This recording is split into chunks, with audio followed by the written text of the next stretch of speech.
Hi friends, welcome to RS allrounder. இன்னைக்கு நம்மளோட YouTube சேனலில் சுண்டல் சாதம் தாங்க செஞ்சுருக்கிறோம். நான் இன்னைக்கு கருப்பு சுண்டல் தான் யூஸ் பண்ணியிருக்கிறேன்.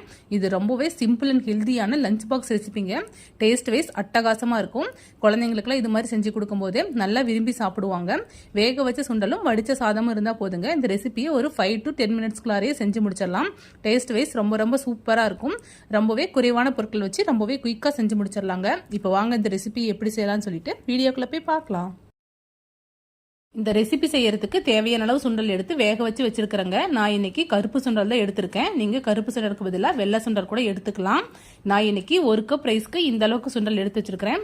நீங்க எவ்வளவு ரைஸ் எடுத்துக்கிறீங்களோ அதுக்கு தகுந்த மாதிரி சுண்டல் அளவை கூடவோ குறைச்சோ எடுத்துக்கோங்க. இப்போ வாங்க எப்படி செய்யலாம்னு சொல்லி பார்க்கலாம். ஒரு பேன்ல 1.5 டீஸ்பூன் ஆயில் ஆட் பண்ணிக்கிறேன். எண்ணெய் நல்லா சூடாகட்டும்.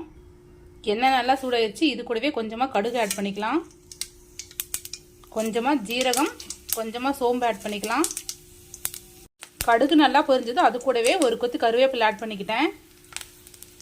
ஒரு மீடியம் சைஸ் பெரிய வெங்காயம், ஒரு மீடியம் சைஸ் தக்காளி ரெண்டையும் பொடி பொடியாக நறுக்கிக்கிட்டேன். அதையும் ஆட் பண்ணிக்கிறேன். வெங்காயம் தக்காளி வதங்குறதுக்காக கொஞ்சமாக உப்பு ஆட் பண்ணிக்கலாம். அடுப்பு லோ டு மீடியம் ஃப்ளேம்லேயே வச்சுக்கிட்டு வெங்காயம் தக்காளி நல்லா பேஸ்ட் மாதிரி வதக்கி எடுத்துக்கலாம். வெங்காயம் தக்காளி நல்லா வதங்கட்டும்.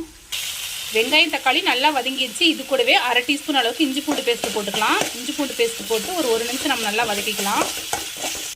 1 நிமிஷம் நல்லா வதங்கிடுச்சு. இது கூடவே இப்போ தேவையான மசாலா ஆட் பண்ணிக்கலாம். நான் 1/2 டீஸ்பூன் தனி மிளகாய் தூள் ஆட் பண்ணிக்கிறேன். 1/2 டீஸ்பூன் கறி மசாலா ஆட் பண்ணிக்கலாம். இதுக்கு பதிலாக நீங்கள் மட்டன் மசாலா, சிக்கன் மசாலா எது இருந்தாலுமே ஆட் பண்ணிக்கலாம்.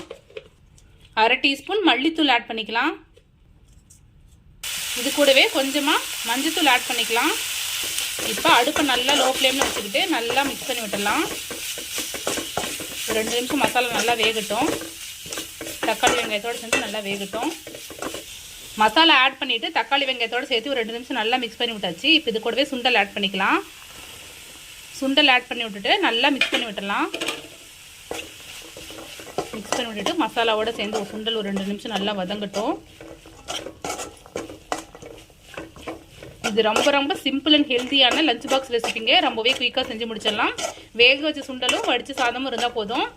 ஒரு 5 to 10 மினிட்ஸ்க்குள்ளாரே செஞ்சு முடிச்சிடலாம். நல்லா ஹெல்த்தியான ரெசிபி. லஞ்ச் பாக்ஸ்லாம் ரொம்பவே சிம்பிளாக செஞ்சு கொடுத்துடலாம். குழந்தைங்களும் நல்லா விரும்பி சாப்பிடுவாங்க. பாருங்க, மசாலாவோட சேர்ந்து சுண்டல் ஒரு 2 நிமிஷம் நல்லா வதங்கிடுச்சு. இப்போ இது கூடவே நம்ம சாதம் ஆட் பண்ணிக்கலாம். தேவையான அளவு சாதம் ஆட் பண்ணியாச்சு. நல்லா மிக்ஸ் பண்ணி விட்டுடலாம். மசாலா சாதத்தோடு எல்லா சைடும் படுற மாதிரி நல்லா மிக்ஸ் பண்ணி விட்டுடலாம். மசாலா சாப்பாடோட எல்லா சைடும் படுற மாதிரி நல்லா மிக்ஸ் பண்ணி விட்டாச்சு. அவ்வளோதான் ஃப்ரெண்ட்ஸ், நம்மளோட சிம்பிள் அண்ட் ஹெல்த்தியான சுண்டல் சாப்பாடு சூப்பராக ரெடி ஆயிடுச்சு. இப்போ லாஸ்ட்டாக கொஞ்சமாக மல்லி இலை தூவிடலாம். மல்லி இலை தூவிட்டு அடுப்பு ஆஃப் பண்ணிடலாம். இதுக்கு அவ்வளோதான் ஃப்ரெண்ட்ஸ், நம்மளோட சுண்டல் சாதம் சூப்பராக ரெடி ஆயிடுச்சு. டேஸ்ட் வைஸ் ரொம்ப சூப்பராக இருக்குங்க. ரொம்பவே ஹெல்த்தியான லஞ்ச் பாக்ஸ் ரெசிபி. குழந்தைங்கள்லேருந்து பெரியவங்க வரைக்குமே எல்லாத்துக்குமே இந்த ரெசிபியை நீங்கள் செஞ்சு கொடுக்கலாங்க. நல்லா விரும்பி சாப்பிடுவாங்க. நான் இன்னைக்கு கருப்பு சுண்டல் தான் யூஸ் பண்ணியிருக்கேன். நீங்கள் கருப்பு சுண்டலுக்கு பதிலாக வெள்ளை சுண்டல் கூட எடுத்து செய்யலாங்க. டேஸ்ட் ரொம்ப சூப்பராக வரும். ரொம்பவே குயிக்காக செஞ்சு முடிச்சிடலாம். குழந்தைங்களுக்குலாம் இந்த ரெசிபியை செஞ்சு கொடுக்கும்போது ஸ்பைசஸ் மட்டும் கொஞ்சம் கம்மியாக ஆட் பண்ணிக்கோங்க. ஸோ நீங்களும் இந்த ரெசிபியை ட்ரை பண்ணி பார்த்துட்டு எப்படி இருக்குன்னு சொல்லிட்டு மறக்காமல் கமெண்ட்டில் சொல்லுங்கள். இது மாதிரி simple recipes and lunch box recipes videos நம்மளோட சேனலில் ரெகுலராக அப்லோட் பண்ணுவோம். இது மாதிரி வீடியோஸ் வேணும்னா நம்மளோட ஆர்எஸ் ஆல்ரவுண்டர் சேனலை மறக்காமல் சப்ஸ்கிரைப் பண்ணிக்கோங்க. இந்த வீடியோ உங்களுக்கு பிடிச்சிருந்தா லைக் பண்ணுங்கள், கமெண்ட் பண்ணுங்கள், மறக்காமல் உங்களோட ஃப்ரெண்ட்ஸ்க்கு ஷேர் பண்ணிக்கோங்க. Thank you friends. தேங்க்ஸ் ஃபார் வாட்சிங்.